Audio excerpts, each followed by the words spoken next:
وہ عربی کہتا ہے کہ یا رسول اللہ میں سب سے زیادہ غنی ہونا چاہتا ہوں. یعنی وہ غنی ہونے کی بات نہیں کریں، سب سے زیادہ غنی. اس کا مطلب سوال کرنے والا کوئی معمولی عربی نہیں ہے. یا رسول اللہ میں سب سے زیادہ غنی ہونا چاہتا ہوں. میرے آقا سید الفصحاء نے فرمایا، آقا کریم صلی اللہ علیہ وسلم نے فرمایا قناعت اختیار کرو، اللہ تمہیں سب سے زیادہ غنی کر دے گا. قناعت کیا ہے؟ قناعت کسے کہتے ہیں؟ قناعت کی تعریف یہ ہے کہ جو دوسروں کے پاس ہے، جو دوسروں کے پاس ہے اس سے بے نیاز اور لاپرواہ ہو جاؤ، اور جو اپنے پاس ہے اسی پر شکر گزار ہو جاؤ. یہ قناعت ہے. حل من مزید، حل من مزید کا نعرہ مت لگاؤ. یہ حل من مزید کا جو نعرہ ہے نا کہ اور چاہیے اور چاہیے، میرے آقا صلی اللہ علیہ وآلہ وسلم فرماتے ہیں انسان کے پیٹ کو قبر کی مٹی کے سوا کوئی چیز نہیں بھر سکتا. ایک تمنا پوری ہوتی کہ دوسری جنم لیتی، دوسری پوری ہوتی کہ تیسری جنم لیتی، تیسری پوری ہوتی کہ چوتھی جنم لیتی ہے.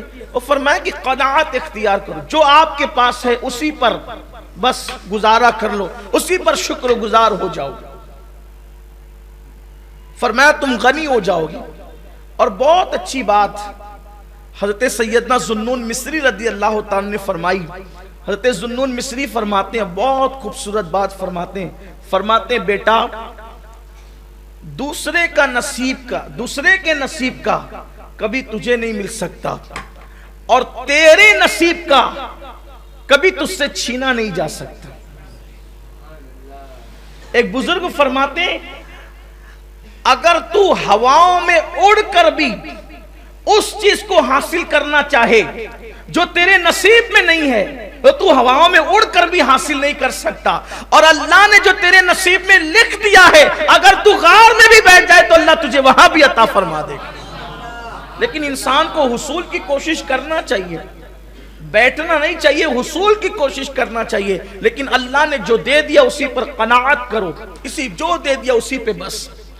بلکہ اگر اس کو اپنی زبان میں کہوں تو یہ کہہ سکتے ہیں کہ جتنی چادر ہو اتنا ہی پیر پھیلاؤ. آج قناعت لوگوں سے نکلتی جا رہی ہے. حیثیت ہے کہ 5,000 کا موبائل استعمال کریں، لیکن دوستوں کے پاس 50,000 کا ہے تو پھر وہ حیثیت نہ ہونے کے باوجود بھی 45,000 کی جوخم کر کے پھر وہ موبائل خریدنے کی کوشش کرتا ہے. اسی میں انسان پریشان ہوتا ہے. اگر انسان قناعت سیکھ لے، قناعت کہ جتنی چادر ہے بس ہمیں اتنی پیر پھیلانا ہے. ایک روٹی ہے تو ایک ہی روٹی کھانا ہے، دوسری روٹی کو ہاتھ نہیں لگانا ہے. 2 روٹی ہے تو 2 ہی کھانا ہے، تیسری کو ہاتھ. قناعت اختیار کر لے، کبھی شرمندہ نہیں ہوں گے.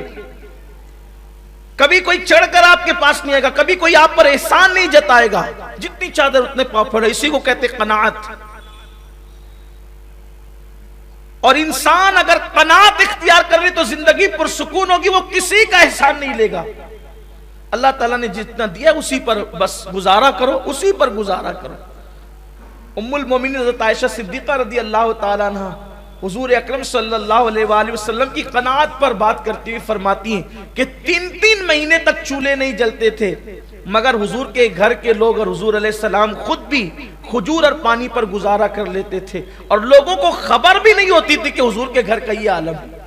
اور امام اہل سنت سرکار علیہ السلام کی قناعت کا تذکرہ فرماتے ہیں اور یوں کہتے ہیں کہ کل جہاں ملک اور جو کی روٹی غذا، اس شکم کی قناعت پہ لاکھوں سلام. کبھی دوسرے کو دیکھ کر مت جیو، اپنے آپ کی حیثیت دیکھ کر جیو. اگر لباس ہم 500 روپے کا پہن سکتے تو 500 کا ہونا چاہیے.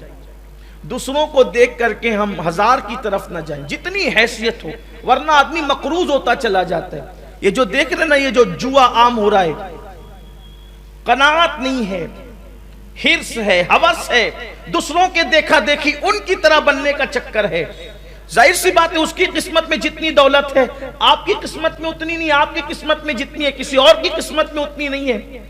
تو جب دولت اتنی نہیں ہے تو آپ ان کی برابری کرنے کہاں نکلے؟ اسی لیے میرے آقا صلی اللہ علیہ وآلہ وسلم نے فرمایا کہ دنیا کے معاملے میں اپنے سے نیچے والے کو دیکھو اور دین کے معاملے میں اپنے سے اوپر والے کو دیکھو، تم اللہ کے شکر گزار بندے بن جاؤ گے. یعنی جب آپ کو اللہ نے سائیکل دی ہے تو بائک والے کو مت دیکھو، اگر سائیکل دی ہے تو آپ پیدل چلنے والے کو دیکھو، دل میں شکر کا جذبہ پیدا ہوگا. وہ پیدل چل رہا ہے، اللہ نے مجھے سائیکل تو عنایت فرمائی ہے، یہ جذبہ ہونا چاہیے، یہ چیز ہونی چاہیے. اور دین کے معاملے میں نیچے والے کو نہیں اوپر والے کو. اگر تم 5 وقت کی پڑھتے ہو تو بے نمازی کو مت دیکھنا، ورنہ دل میں غرور پیدا ہوگا کہ میں 5 وقت کی پڑھتا ہوں. نہیں، اگر ہم 5 وقت کی پڑھتے تو تہجد گزار کو دیکھیں کہ یار وہ تو تہجد گزار ہے، میں کہاں. اگر تہجد پڑھنے لگ جاؤ تو اشراق چاشت اور اوابین والے کو دیکھو کہ وہ تو اور بھی پڑھ رہا ہے. اس طریقے سے یعنی دین کے معاملے میں اوپر والے پر نظر رہے، دنیا کے معاملے میں نیچے والے پر نظر رہے تو دل میں شکر کا جذبہ پیدا ہوتا ہے. قناعت اختیار کریں اور یاد رکھیں قناعت کی زندگی بہت پرسکون ہے. یہ جو چوری بڑھ رہی ہے، ڈکیتی بڑھ رہی ہے، یہ صرف حرص ہوس کی وجہ سے، قناعت نہیں رہی. تو قناعت اختیار کریں. آقا فرماتے ہیں سب سے زیادہ غنی ہو جاؤ گے.